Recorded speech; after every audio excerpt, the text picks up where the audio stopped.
국민의힘 당대표 후보들이 어제 제주도에 모여서 첫 합동 연설회를 가졌습니다.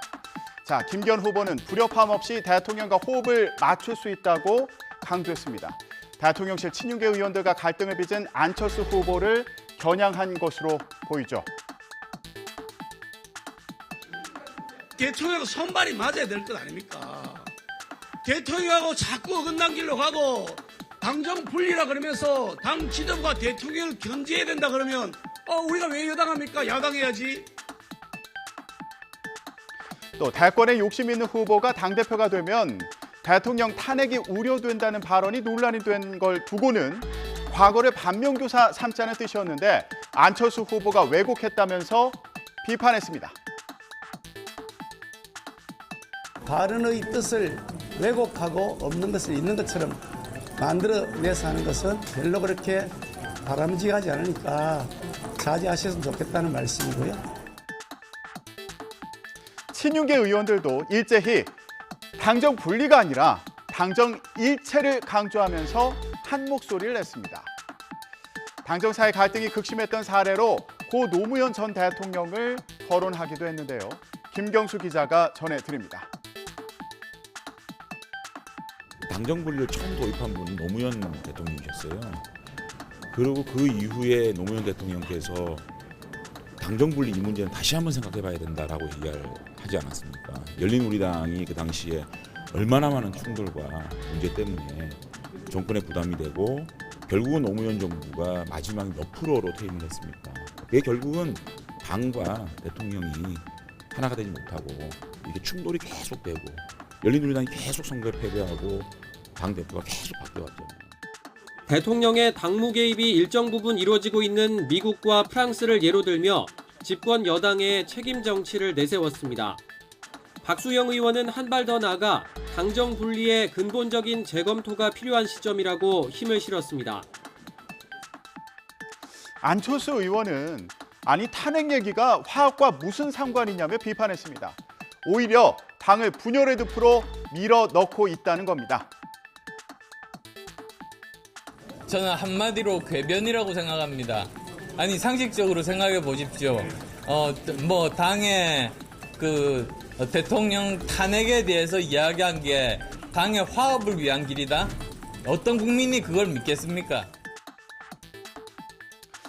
안 의원은 그러면서 총선 승리를 자신하면서 지지를 호소했는데요. 당이 원한다면 여기 출마해도 좋다고 했습니다. 어딜까요? 들어보시죠. 당 혁신을 위해 저부터 내려놓겠다고 약속했습니다. 당이 원한다면 이곳 제주도 좋습니다. 수도권 험지보다 어렵더라도 기쁘게 출마하겠습니다. 천하람 후보는 정책 카드를 꺼내들며 차별화를 시도했습니다. 김기현 후보의 탄핵 발언에 대해서는 당원들을 향한 수준 낮은 협박이라며 비판했습니다. 이곳 제주에 사는 아버지가 내 아들의 난방비와 학원비 사이에서 고민을 해야 된다면은 그 고민은 천하람의 고민이 될 것입니다. 국민의힘의 고민이 되어야 합니다. 여당 전당대회에 결코 나와서는 안 될 극언인 대통령 탈당 탄핵을 언급하는 해당 후보에 대해서 적극적인 경고 조치가 필요하다. 저는 그렇게 생각합니다.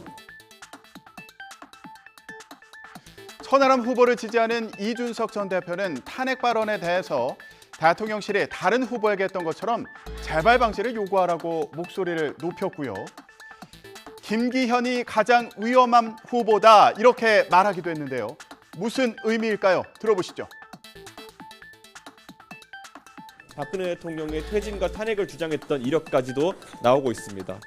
그렇기 때문에 저는 그 당시 야당이었기 때문에 탄핵을 주장했던 안철수 후보나 아니면은 그 당시엔 아직 정치에 입문하지 않았던 천하람 후보보다 오히려 그 당시에 여당 소속이면서 남들보다 앞서서 탄핵을 언급하고 나섰던 김기현 후보가 가장 위험한 후보가 아닐까 저는 그런 생각을 하게 됩니다. 이준석 전 대표는 김기현 후보는 물론 안철수 후보까지 두 후보 모두에게 맹공을 퍼부었는데요. 언론 인터뷰에서는 대통령이 김기현 후보를 선택한 건 선거를 잘 몰라서 그런 거다 새우는 계속 먹어도 고래가 될 수 없다며 김기현 후보의 인지도가 낮다고 지적했습니다. 또 안철수 후보를 향해서는 TV 토론에서 바이든 날리면 여기에 대한 답변을 준비하라고 압박했는데요. 입장을 분명히 밝히라는 것으로 보입니다. 자, 또 다른 당권 주자 황교안 후보의 키워드는 정통 보수였습니다. 양강구도를 이겨내고 목표는 1등이라고 강조했습니다.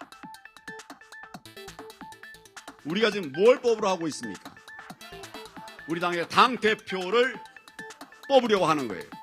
그러면 정통 보수 가치에 적합한 사람을 뽑아야 되지 않겠습니까?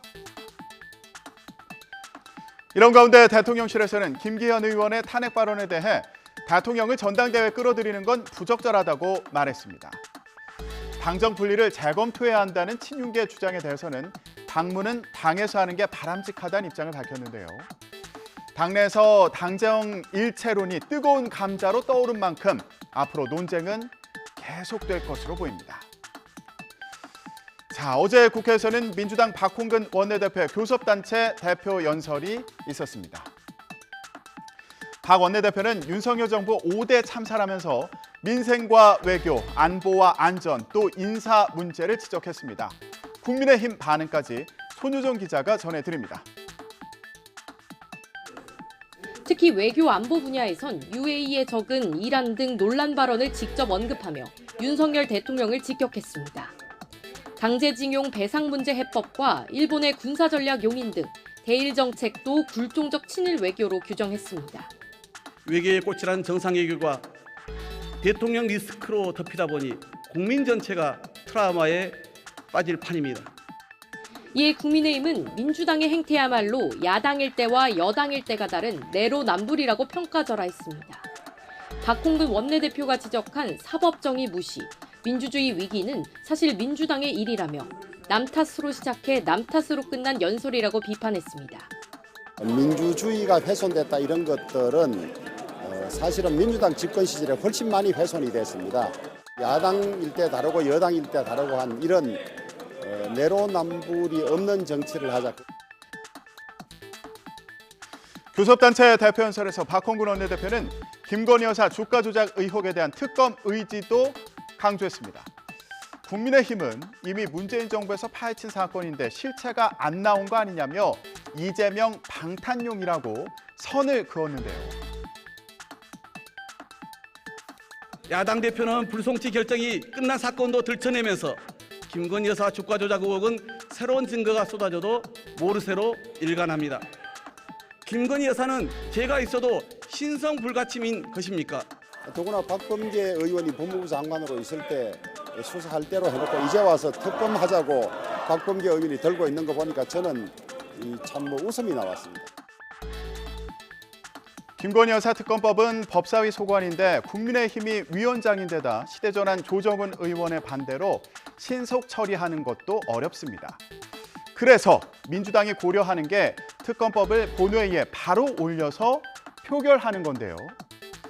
일단 재적 의원 과반이 서명해서 의장에게 제출하면 투표에 붙일 수는 있지만 자, 의결하려면 재적 의원 5분의 3, 180명 찬성이 있어야 합니다. 자, 그런데 민주당은 169석, 기본소득당 용해인 의원이 찬성 의견을 밝히면서 170석은 확보했습니다. 그런데 6석 정의당이 김 여사 특검에는 신중한 입장인 게 변수입니다.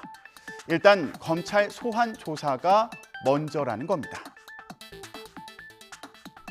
김건희 여사를 당장 소환 조사하고 빠른 시일 내 책임 있는 결과를 내놓기 바랍니다. 검찰이 수사 의지가 아닌 의혹을 덮을 의지만 내보인다면 검찰에 더 기대할 수 있는 것은 없다고 판단할 수밖에 없으며 정의당은 대장동 50억 클럽에 대한 특검에는 찬성하는 상황인데요. 민주당과 김 여사 특검에도 이견을 좁힐지 주목됩니다.